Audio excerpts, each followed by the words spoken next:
Цус цувгийн доктортой үйл ажиллагааг дэмжихийг хүсвэл Хаан банкны 5619 720 385 тооц данс руу donation явуулаарай. Баярлалаа.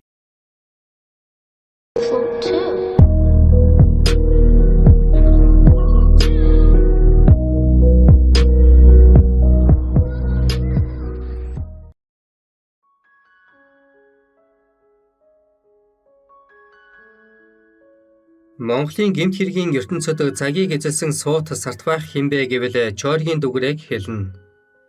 Суут сартбайх гэдэг үгийг жаахан эвгүй утгаар хашилтан дотор чулуудсныг анзаараа биз. Учир нь дүгрээгийн үеийн гэмт хэрэгтнүүд цаазаар авахлах нь ахуулаад үхэж өргөдөх нь үрэгдээд засал авах нь аваад бүгд л нүгэлт ертөнцтэй тооцоод устгаасан. Харин дүгрээ нь саяхныг болтол орон шоронд орж байсаар таалал төгссөн. 1996 онд түүнийг Мантийн шоронгоос суллагдсны дараахан миний бие энэ хүнтэй хэсэг найз нөхөд болж үзсэн. Тиймээс энэ хүний тухайд эндүү ихийг мэдэх билээ. Дүгрээ нь 1951 онд Увс аймгийн Үлгий суманд төржээ. Яс үндэс дөрвөд, дээд боловсралтай, багш мэргэжилтэй. Дархны 26 дугаар автобазад жолооч, Ховд аймгийн 10 жилийн дунд сургуульд багш хийж байгаад гэв гэнэт гэмт хэргийн ертөнцөд хөл тавьсан хүн. Түүний үйлдсэн гэмт хэрэг буюу адал явдлуудыг тоочвол ард иргэдийн 17 мотоциклийг хулгайлаад шоронд орсон боловч Чэ дүгрээг шоронгоос чөлөөл гэсэн хуурамч бичиг баримт бүрдүүлж 4 сарын турш баригдалгүй оргосон. Хожим харин мөрдөн байцаагчид 17 мотоцикл хаанаас хизээ хулгайлсан он сар өдөр номер дугаар хэний хинээс авсан болохоо овог нэр удам судартай нэггүй тоочсон тул хуулийнхан түүнийг сэрэг ухаантай сэргэлэн цовоо болохыг нь анх ойлгосон. Мөн социализмын үед албаны зээл 130 машин хулгайлж дээд хэмжээ сонсож байсан боловч цаазын өрөөнд 93 хоноод ам хэлтэрсэн. Сансар нацагд орчтой хамтарч төрийн тамга хуурамчаар үйлдсэн. Мантийн шоронгоос 8 хүний хамт оргож улс орондоо яар томоохон дуйлаан дэгдэж байсан. 25 мянгатын хэргийг илрүүлэхэд чухал сэжүүр өгсөн тул цаазаар авахулахаас мултарч байсан. Солонгосын визийг хуурамчаар үйлдэж эрүүгийн хуулийн тусгай ангийн 157 дугаар зүйлээр шийтгэгдэж даалтанд байх хугацаанд төлбөрийн даалгавар хуурамчаар үйлдэж голомт, апу, хөгчөөн, Мон Айз компаниудын тамгыг ялахын аргагүй дуурайлган сийж чамгүй мөнгө тоншсон. Гэвч тэр мөнгнөөс өөрт нь юу ч үлдээгүй. Дүгрээгээс илүү залтай хүмүүс түүнийг тойрон хүрээлж байсан тул хамаг мөнгөн залбинуудын гарын салаагаар урсаж муу нэртэй луу данстай дүгрээд хамаг хэрэг тохиогдсон. Халахын шоронд нийт 30 орчим жил ял идлэхдээ 8 жил гянтанд сууж хятад ганжуурын ширийг хатаах төгсөн. Ганц удхийн их хэмж оюун сүрэн гэдэг бүсгүйтэй амьдралаа холбосон бөгөөд ялтан хүнтэй янаг амаргийн холбоо тогтоосон гэдэг шалтгаанаар шоронгийн удирдлага эхнэрийг нь ажлаас халсан. Үд хивээсэн насандаа өрийнхээ зулайг үнэрлэж ухамсартай амьдрий гэсэн бодол сэтгэл дүүрэн байсан боловч бүтээгүй. Би гэмт хэргийн ертөнцөд эцсийн цэг тавилаа хэмээн сонинд ярилцлага өгсөн боловч хуулийнхан түүнийг тоож авч хэлэлцээгүй. Мод чулуу сийлэх гарын уурн хит хөгжсөн бөгөөд эзэн Чингис хааны хөшөөг 5 метрийн өндөртэй 9 өрлөг жанжинтай нь бүтээхэд шаардлагадаг 20 сая төгрөгийг төр засгаасаа хүсэмжлэн төсөл тооцоогоо бариад гутлынхаа улыг ханзартал хөөцөлдсөн боловч тосыг эс олсон. Харин эдийн засгийн цагдаагийн алба байгуулагдсны 60 жилийн ойн эмблемийг модон дээр товойлгон сийлээд төр хугацаагаар даалтанд гарч байсан удаатай. Төлбөрийн даалгавар хуурамчаар үйлснийхээ дараахан Хятадын Ирээн хотод явж байгаад захиалгаар хүн алхаар завдаж буй сүх байрсан 2 монгол этгээдтэй учирсан бөгөөд энэ тухайга цагдаагийнханд ирж мэдэгдсэн боловч түүний үгийг тоож авч хэлэлцээгүй. Иймэрхүү маягаар тоочоод байвал дүгрээтэй холбоотой янз бүрийн адал явдал улам бүр сөхөгдөх болно. Ер нь түүний хийж бүтээе гэсэн сайхан ирмэслэл ерөөсөө бүтэж байсан түүх байхгүй. Ингээд бодоход Чойргийн дүгрээн туйлын өрөвдөлтэй бие хүн бөлгөө. Халахын шоронгийн түүхэнд хамгийн бүтэлгүй орголтонд тооцогддог Мантийн орголтыг тэр бас зохион байгуулсан. 1978 онд Мантийн чангад түүнийг очиход Бямб гарав сугар гэх мэтийн цуут орголууд дахин орохын түүс болж манаач хоёуг нарыг алаад шууд ороход бэлэн байж. Энэхүү саналаа дүгрээд хэлж хамт орохыг ихтэн тэрээр та нар оргож болно. Харин хүн алж яасан ч болохгүй. Наад толгойгоо жаахан ажилуулаач хамгийн муу ялтан л оргохдоо хүн алдаг юм. Ингэгчлэн баахан заавар зөвлөгөө өгчээ. Харин тэд 2 болзол тавьсан гэдэг. Хэрвээ хянагч нар эсэргүүцээд орилж хашгирвал шууд ална. Мөн оргох төлөвлөгөөнд орсон 9 хүнээс хэн нэг нь яцвал шууд ална. Ийм 2 болзол тавьсан бөгөөд дүгрээ алуулахгүй тулд хамт оргосон гэлцдэг. Дүгрээ яг л алуулж харагдан штэ. Тэр яг л оргохгүй байж харагдан штэ. Ингэж зарим хүмүүс өөнтгөлдөг л юм. Харин тэднийг яг оргох үед дүгрээгийн хамгийн сайн танил хянагч нь эргүүл хийж байжээ. Хашгираа далуулчих үедээ гэж Дүгрээ маш их айсан байна. Тэгээд мөнөх хянагчийг хүлж баглаж байхад нь Дүгрээ "За наад хянагчаа хөл гарыг нь сайн хүлээрээ. Алж болохгүй шүү. Аманд нь алчуур сайн чихээрээ." Ингээд хараад зогсож байжээ. Ингээд ээлжийн хоёр хянагчийн сумтай гар бууг аваад бүгд гадагшаа сад тавьхан тэр. 9 хүний нэг нь өөрийгөө буудаж маш бүтлгүй орголт болсон бөгөөд Чойргийн Дүгрээ хоторч ирээд 8 дахь хоног дээрээ баригджээ. Хүний амь насанд хал балгүй оргоод хэрвээ баригдаж гимэн дээд тал нь 15 жилийн ял өгөх болов уу гэж бодож сэтгэж байсан Дүгрээгийн үйлсэн дахиад л харлаж шууд цааз авхан тэр. Түүнээс хойш Монголын шоронгийн ирээн бараан амьдрал дондор бараг л хөл нүцгэн туучсан. Тэгэхдээ асар их сэрэг ухаан шүү. Эхнэр оюун сүрнэн шоронгийн хоригдолд хайр сэтгэлээ өгөөд түүнийг хичнээн жижил хүлээв. Халахын зартай гэмт хэрэгтэнтэй амьдралаа холбож жаргахтан жаргаж зовхтон хамт зовж гэмт хэрэгт орооцолдоход нь өөрөө гэмт хэрэг хийчихсэн юм шиг шаналж хорвоогийн бор хоногийг өнгөрөөж иржээ. Ер нь шоронгийн луугруудаас оюун сүрэн шиг ийм дайчин хүүхэнтэй амьдралаа холбосон хүн Дүгрээгээс өөр байхгүй. Оюун сүрэн 1980-ад оны эхээр Дүгрээтэй танилцсан бөгөөд 1995 оноос хойш энэ хоёр 4 удаа гэр бүл болох гэж үзэн алджээ. Арай гэж айл болохын даваан дээр орон байрыг нь барьцаалаад гэр доторх эд хогшлыг нь хураагаад явчихна. Ингэх тоолонд оюун сүрэн сэтгэлээ хатамжлан сайхан амьдралыг дахин хүссээр өнөө хүрчээ. Хэрв оюун сүрэнгээс өөр хүн байсан бол Дүгрээгээс аль хэдийн салсан ч байж болох. Нэгэн цагт хам хэрэгтэн байсан сансар нацагд орж орхоорон ойч хаяггүй Дүгрээг тосон авч өөрийнхөө 3 өрөө байрыг тавилах хэрэгсэлтэй нөгсөн боловч Дүгрээ эд шидийг нь үзэлгүй эд бад хийлгсэн. Хамгийн сүүлд Дүгрээ доорх зүйлийг өчсөн юм. 1990 онд ардчлал гарч ирээд 1991 онд үндсэн хуулиа баталлаа. Өмнөх нийгэм буруу юм хийж байсан байна гэд ардчлал бүхнийг цагаатгсан. Хэлмэгцэн хүмүүст байрыг нь өгсөн, мөнгийг нь өгсөн, нэр төрийг нь сэргээсэн. Харин ардчлал ганцхан юмыг өршөөлгүй яргсан. Ялт хэрэг хийсэн хүмүүсийг өршөөхөө ор тас мартсан.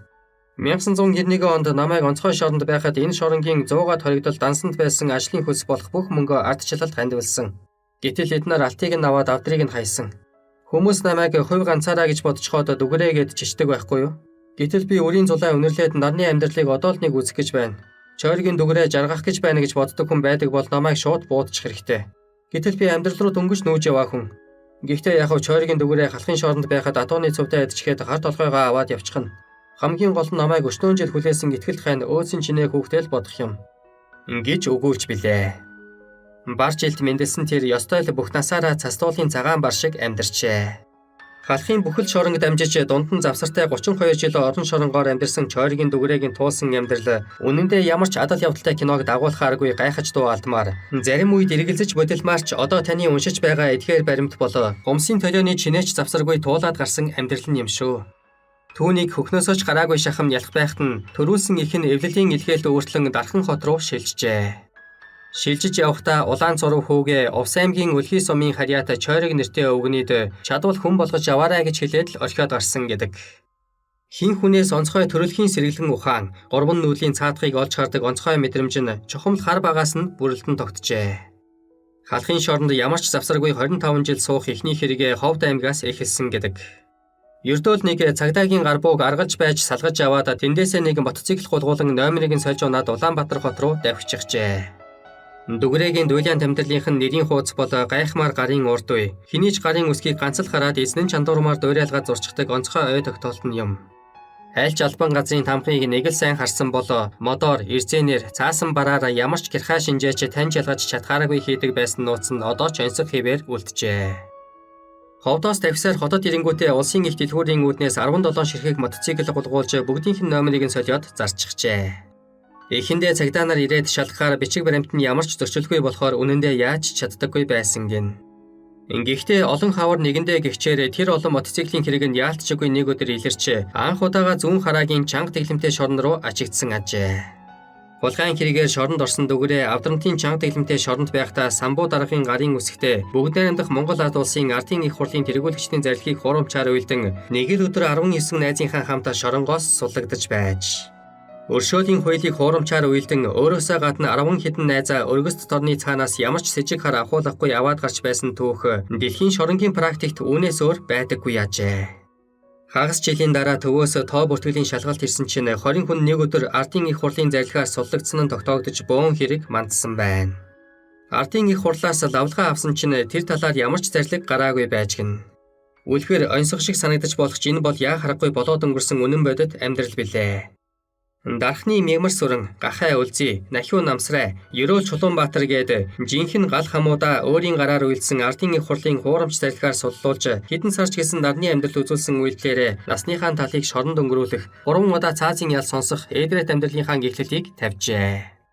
32 жилээ шоронгийн амьдрал туулахдаа дүгрээ хизээч хуучин хороомон гутал өмсч үзээгүй гэдэг. Энэ бүх хугацаанд шоронгийн зөвлөлийн дарга хийхдээ өөртөө ганц ч дайсангүй туулаад гарчээ. Халахын шоронгийн амьд түүх болсон түүний хамгийн онцгой чанар нь гайхмаар найрсаг зантай, хүний эвийг олохдоо гаргууд байсныхаа хүчинд өөрийнх нь төлөө амиач өгч чадах найз нөхдөөр хүрээлүүлж амьдарсаар дуусжээ. Халахын шоронгийн албан ёсны атман дүгрээгийн эхний эхнэрээс мэндэлсэн хүүн төрсөн эцгээ сураглаж явсаар 1993 онд зүүн хараагийн чанга тэглэмтэй шоронд очиж уулзахад зүрхэн чулуу болсон шоронгийн хуйгууд хүртэл 3 сартайд нь хаяад явсан эцэг хүү хоёрын элэг эмтэрмээр уулзалтыг хараад мэлмрүүлэн уйлцгааж байжээ. Харин албан ёсны 3 дахь эхнэрээс нь гарсан хамгийн бага хүүн өнөөдөр 8 дугаар ангид суралцж байгааг нь. Дүгрээ халахын шоронгуудаар завсаргүй 25 жил дамжиж явсаар 1996 онд анх суллагджээ. Суллагдмагцаа төрөлхийн гүйлгээ ухаан, хүнтэй нийстэй зангаараа хүүгийнхээ ажилуулж байсан Тэмүүжин хуваарь архилах аж ахуйг корпорац болтол нь томруулсан байна. Эхэндээ ажил нь тунч урагштай байж. Гэвч сүүлдээ аргагүй хөрөнгийн их усүр дутагдж ажил нь доголдоод эхэлжээ. Тэгэнгүүт нь сурсан зангаараа гарын ураа ашиглан Солонгосын хуурамч виз хийж 18 хүний паспорт дээр дарж өгчээ. Эдгээрээс 11-ийг нь техник технологи өндөр хөгжсөн бүгд найрамдах Солонгос улсын хил гайлын ажилтнууд анзааралгүй эх орондоо нэвтрүүлсэн нь гайхамшигч гэсэн болоод өнгөрсөн явдал билээ. Харин Солонгосын хил давж чадаагүй 7 хүн зарга мэдүүлснээр дүгрээ 1999 онд дахин шорон руугаа ачигдсан түүхтэй. Хар өнгийн балгийн харандаагаар 18 өнгө гарган зурж чаддаг дэлхийд човорхон гэмээр авьяастан хуурамч визний хэрэгтэй 5 жил суугаад гарчээ. 2004 онд Мантин шоронгоос суллагдаж гарч ирээд хэсэг хугацааны дараа Апо Цахилгаан барааны сүлжээ Элбагийн тамгыг хуурамчаар үйлдэн чек бичиж нэг л өдрийн дотор Элбагийн нэгэн салбарын бүх цахилгаан барааг юу ч үлдээлгүй ачаад арилж байсан. Нэг дэлгүүрийг хоосруулсан цахилгаан бараагаа юу ч санаж бодолгүй шоронд хамт байсан найз нөхөддөө тараагаад өгчгөж байжээ. Хүний авьяасыг үнэлдэг хэрэгчлөөт нийгэмд амьдарсан болоо чойргийн дүгрээ халахын шоронгийн атман биш, халах Монголыг дэлхийд дуусгах суудны нэгэн байх байж. Цагаа ололгүй төрсэн энэ хүн нийгэмтэйгээ сөргөөцөлцөөр зарим үед түүнийг ангайтлан заллан эхэлсээр давх цагтаа эр хүн шиг л давсаар яваад дуусжээ. Апо Элбаг ангайтлан залж асар их хэмжээний хохирол учруулсан хэрэгтэй дахин ял сонсч Мантин чанга тэглэмтэй шоронд ялаа эдлээд хамгийн сүүлд 2007 онд суллагдаж байлаа. Түүний хүүдээ хилдэг байсан сургаал нь хаанч явсан жинхэнэ эр хүн шиг бай. Хинт ч битгий дээрлэхүүл. Хамгийн гол нь зөв сэтгэлдээ явбал чи бүхнийг даваад гарна гэдэг хэдхэн үг байжээ. Монгол улсаа дэлхийд таниулсан асар том зохицолбор бүтээгээр чулуугаар олон бүтээл хийж үлдээ.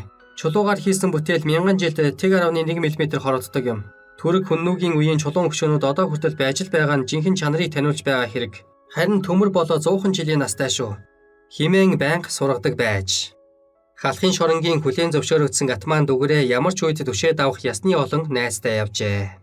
Жишээ нь 90-ад оны шоронгийн атман Ландаг Батцэнгэл шоронгоос дөнгөж гарч ирэнгүүт нь дүүк минь чи ингэж амьдарч болохгүй хүн гээд байр машин босод бүхнээр хангаж байжээ. Мөн Туба, Монгол газрын Мянганбаяр, Дамбын хишгээ гээд Монголын цуутай эрчүүд бүгд түүнийг мэхийн хүндэлдэг байж. Түүнийг өөд болоход Солонгост биеэ эмчлүүлж байсан Дамбын хишгээ энд байгаа нөхдүүдэд тэндээс удирдан ажил явдлыг нь юугаач тутаалгүй үйлчилж хүндэт тахтаа сүүлчийн удаа сэтгэлийн өргөлөө өргөжээ. Алдаж эндэж явсан ч жинхэнэ жудагтай эрчүүдийн цагийн шалгуурыг давсан чин үнэнч нөхөрлөл гэдэг ийм л байдаг ажээ. Нарангийн ингрээс цаана 2 уул давуулан үргэлж нар тусч байх ингэр газар Монгол ёсоор оршуулсан сүүлчийн ёслолд нь өөр хүүхэд хамаатан садны 20 гаруй хүнээс гадна өвгөнтийн арчтаас эхлээд тэтгэвртэй гарсан 2 цагдаагийн хурандаа тэргүүтээ чин сэтгэлээрээ нөхөрлсөн 50 гаруй найз нөхд нь цугларчээ. Халахын шоронгийн атман чойргийн дүгрээ тийм л олонтой эр хүн байж эр бор харцах шиг тэнгэрээр дүүлж яваад ойчжээ. Сүүлийн 2 удаа шоронгийн хаалга татахдаа найз нөхдийнхөө төлөө зүтгэж яваад орсон байдаг. Нэг найз нь ирээд найз нь дөнгөж суллагдаад ядарч явна туслаач гэхт нь чаддгаараа бичиг баримт үйлдэн Никээс 10 тонн AST8 хэмээх тос авч зараад 18 сая төгрөг болгоод өгч байж. Авдрантын гянданд байхдаа чулуу зүсдэг машиныг ажиглан судлаад байж. Тэгээд нэг л өдөр хуйгуудын нүдийг харуулж байгаад нөгөө машиныг задлан чулуу зүсдэг 9 ширхэг алмаад сугалж авч чадсан байна. Тэр 9 алмаасаа 3 найзыгаас суллагдан гарахт нь 3-3-аар нь хуваан өгч. За найз нар минь өнөөдөртөө та нарт өгч чадах юм энэ л байна. Үүгээр амьдралаа залхуулаарай. Ингээд өгч байжээ. Тэр алмазыг зарж ихний амьдралаа залхуулсан хоёр нь өнөөдөр тун сайхан амьдарч явааг нь. Харин нэг нь алмазаа зарах гэж яваад баригдаж дүгрээгээ матаж ял нэмүүлж байсан түүхтэй юм билээ. Хамгийн сүүлд мах комбинатын дэнждээр 21-р хороололд сүүлд суусан ихнэртэйгээ амьдарч байгаад таалал өгсчээ. Халахын цуутай эрчүүдийн нэг нь чойргийн дүгрээ ийм л амьдралыг туулаад дууслаа. Бурхан болоочийг магтах ч гэсэнгүй, муулах ч гэсэнгүй. Юм үннээрээ байх л хамгийн сайхан.